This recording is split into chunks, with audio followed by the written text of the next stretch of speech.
Bangladesh premier league BPL cricket প্রেমীদের জন্য উত্তেজনার এক নাম, যেটা এবার মিরপুরের আলো ঝলমলে গ্যালারি নয়, বরং দেশের অন্য ভেন্যুতেই হবে অধিকাংশ ম্যাচ। বাংলাদেশের সবচেয়ে জনপ্রিয় টি-20 লিগ বিপিএল 2025-26 এবার প্রথমবারের মতো ঢাকার বাইরে বেশি সময় কাটাবে। রাজশাহী মাঠ প্রস্তুত না থাকায় 3 ভেন্যুতেই হবে টুর্নামেন্ট, কিন্তু বিস্ময় এখানেই, বেশিরভাগ ম্যাচ অনুষ্ঠিত হবে ঢাকার বাইরের 2 স্টেডিয়ামে। কেন এমন সিদ্ধান্ত?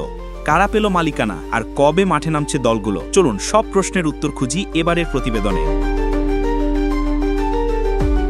বাংলাদেশ প্রিমিয়ার লিগ বা বিপিএল দেশের ক্রিকেট প্রেমীদের জন্য বছরের সবচেয়ে প্রতীক্ষিত টুর্নামেন্ট, আর এবারের আসর হতে যাচ্ছে কিছুটা ব্যতিক্রমধর্মী আয়োজনের মধ্য দিয়ে। সম্প্রতি বিসিবির নতুন পরিচালনা পর্ষদ নির্বাচনের পর নতুন কমিটির দায়িত্ব এসেছেন বোর্ড সভাপতি আমিনুল ইসলাম বুলবুল। তিনিই এবার বিপিএলের সামগ্রিক তত্ত্বাবধানে থাকবেন, আর ইভেন্ট কমিটির সদস্য সচিব হিসেবে কাজ করছেন ইফতেখার রহমান মিঠু। ইতোমধ্যেই এবারের বিপিএল আয়োজনের দায়িত্ব পেয়েছে যুক্তরাষ্ট্রভিত্তিক sports event management company IMG। তারা শুধু চলতি আসর নয়, পরবর্তী 3 মৌসুমও বিপিএলের আয়োজনের দায়িত্বে থাকবে। ফলে এবারের আসরে আয়োজন ও সম্প্রচারে আসছে আন্তর্জাতিক মানের ছোঁয়া। দলের সংখ্যা এবার থাকছে 5টি। ফরচুন বরিশাল ও খুলনা টাইগার্সকে ছাড়াই মাঠে গড়াবে টুর্নামেন্ট। নতুন করে রাজশাহী ফ্র্যাঞ্চাইজি ফিরছে, সম্ভাব্য নাম রাজশাহী স্টার। পাশাপাশি সিলেট, চট্টগ্রাম, ঢাকা ও রংপুর দলগুলো নতুন মালিকানায় আসছে। অর্থাৎ এবারের বিপিএল হতে যাচ্ছে নতুন রঙে রাঙানো এক সংস্করণ। তবে সবচেয়ে আলোচিত বিষয় ভেন্যু। রাজশাহীকে নতুন ভেন্যু হিসেবে যুক্ত করার কথা থাকলেও মাঠ প্রস্তুতির কাজ শেষ না হওয়ায় সেটি এবারও হচ্ছে না।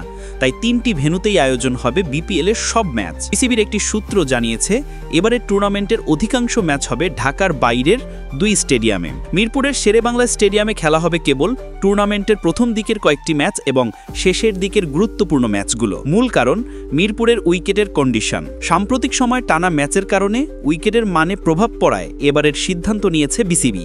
এতে করে দর্শকরা দেশের অন্যান্য ভেন্যুতেও বিপিএলের উৎসবমুখর পরিবেশ উপভোগের সুযোগ পাবেন। সব ঠিক থাকলে নভেম্বরের 17 থেকে 20 তারিখের মধ্যেই অনুষ্ঠিত হবে প্লেয়ার্স ড্রাফট। সেখানে অংশ নেবে দেশের তারকা ক্রিকেটারদের পাশাপাশি বিদেশি নামও। আর ডিসেম্বরের 3য় সপ্তাহ থেকে মাঠে গড়াবে বিপিএলের 12তম আসর। ফ্র্যাঞ্চাইজি, খেলোয়াড় ও সমর্থকদের উচ্ছ্বাস এখন তুঙ্গে, কারণ এবারের বিপিএল শুধু মাঠের লড়াই নয়, এবারের লক্ষ্য আয়োজনের মানে নতুন উচ্চতায় পৌঁছানো। আর বিসিবি ও IMG এর যৌথ পরিকল্পনায় এবার দেখা যেতে পারে এমন এক বিপিএল যেখানে খেলার উত্তেজনার সঙ্গে যুক্ত হবে আন্তর্জাতিক আয়োজনের ঝলক।